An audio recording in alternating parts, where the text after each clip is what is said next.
Piye dap kabare? Apik-apik wae toh. Kali ini saya akan mencoba melakukan review yang agak sedikit berbeda untuk Samsung Galaxy A5 2017.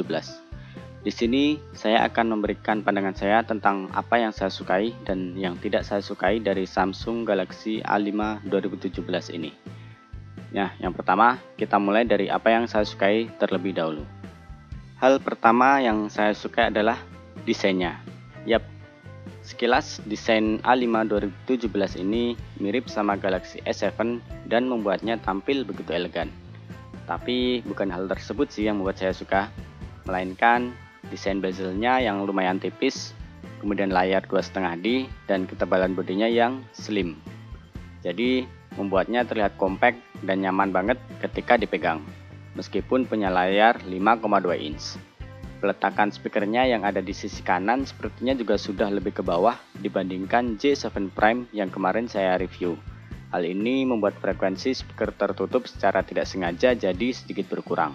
Hal kedua yang saya sukai adalah hadirnya fitur-fitur flagship di smartphone ini, seperti always on display yang bisa menampilkan jam, kalender, ataupun notifikasi saat HP sedang tidak digunakan.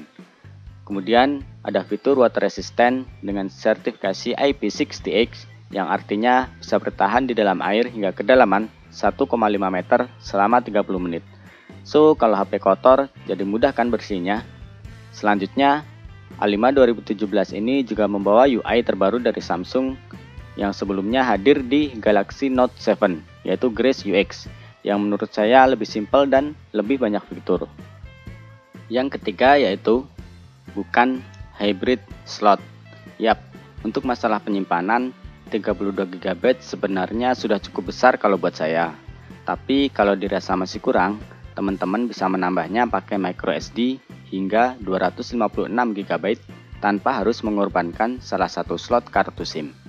Terus, kalau teman-teman punya file movie yang besar dan males kalau harus ngopi ke HP, A5 2017 ini mendukung USB OTG. Yap, tinggal tancap flash disk atau hard disk eksternal dan langsung play. Yap, hard disk eksternal. Port USB Type-C di A5 2017 ini mampu memberikan daya untuk sebuah hard disk eksternal yang di Nexus 5X sama Mi 5 saya aja nggak bisa.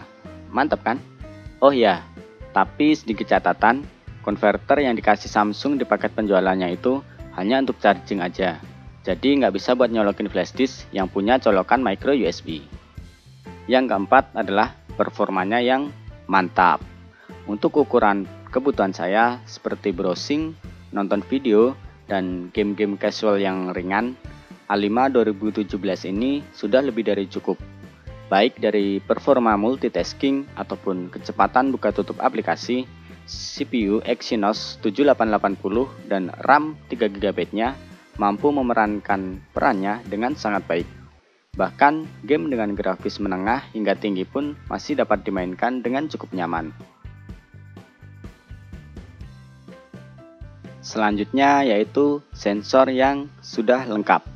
Sensor yang sebelumnya absen di A5 2016 sekarang sudah ada di A5 2017. Sebut saja sensor gyroscope atau sensor tekanan yang biasanya ada di HP-HP flagship. Jadi main VR pun sekarang bisa di A5 2017. Fingerprint sensornya yang berada di depan dan cukup disentuh saja untuk mengaktifkannya juga membuat saya menyukai smartphone ini. Yang terakhir yaitu baterainya yang mantap. Seperti biasa, Samsung selalu bisa mengoptimalkan performa baterainya. Meskipun ada fitur always on display yang selalu hidup, nyatanya hal tersebut tidak menguras banyak baterai. Baterai 3000 mAh-nya selalu bisa menemani saya seharian, bahkan kadang sampai hari berikutnya. SOT yang saya dapat ada di kisaran 4 hingga 6 jaman, tergantung pemakaiannya gimana. Selain itu, A5 2017 juga sudah mendukung fast charging, jadi nggak perlu waktu lama lagi untuk mengisi baterai sampai penuh. Itu tadi adalah hal yang saya sukai dari Galaxy A5 2017. Sekarang masuk ke hal yang tidak saya suka. Yang pertama adalah bahan kacanya. Kenapa saya tidak suka dengan bahan kaca? Pertama, karena cepat kotor, baik itu dari bekas sidik jari atau yang lain. Meskipun kalau untuk varian selain warna hitam mungkin nggak begitu kelihatan, tapi kalau udah kotor itu gimana ya, agak risih aja kalau dipegang, jadi harus sering-sering dibersihin. Nah, yang kedua, risiko untuk pecah ketika jatuh pasti lebih besar karena bahannya kaca. Tinggal pakai casing aja dong kalau gitu, beres. Nah, yang ketiga, saya aliran yang nggak suka pakai casing-casingan buat HP, karena menurut saya yang naked itu lebih... Sudahlah, lanjut. Yang kedua, sensor gyro di A5 2017 ini sepertinya masih belum stabil. Ketika buat nonton video VR atau 360, kayak agak goyang-goyang gimana gitu. Malah tambah pusing jadinya pas nonton. Tapi saya rasa ini hanya masalah software yang seharusnya bisa dibenerin lewat software update. Karena kalau untuk menjalankan aplikasi-aplikasi berbasis VR seperti game-game VR dan sebagainya, sensornya berjalan dengan lancar tanpa masalah. Yang ketiga, yaitu bloatware-nya yang seabrek. Baik itu aplikasi dari Samsung sendiri, aplikasi-aplikasi Microsoft, Google Apps versi lengkap, dan aplikasi pihak ketiga lainnya yang hampir tidak pernah saya gunakan. Dan sayangnya lagi, aplikasi-aplikasi tersebut tidak dapat di-uninstall. Aplikasi sebanyak itu sudah pasti menguras memori internal yang cukup banyak. Yang terakhir, dan yang menurut saya paling penting adalah kamera. Dengan harga hampir 5 juta dan di iklannya juga menyinggung soal kamera, buat saya performa kamera 16 megapiksel di depan dan di belakang smartphone ini biasa aja. Bagus di kondisi pencahayaan yang cukup dan seperti HP-HP kebanyakan tidak konsisten di kondisi pencahayaan yang kurang. Kadang bagus, kadang jelek. Meskipun terlihat ada mode Pro, tapi mode Pro-nya cuma setengah-setengah. Lalu, hilangnya fitur OIS yang sebelumnya hadir di A5 2016 juga merupakan sebuah kemunduran. Hilangnya OIS ini mengharuskan tangan kita benar-benar stabil ketika memotret, terutama di kondisi pencahayaan yang kurang.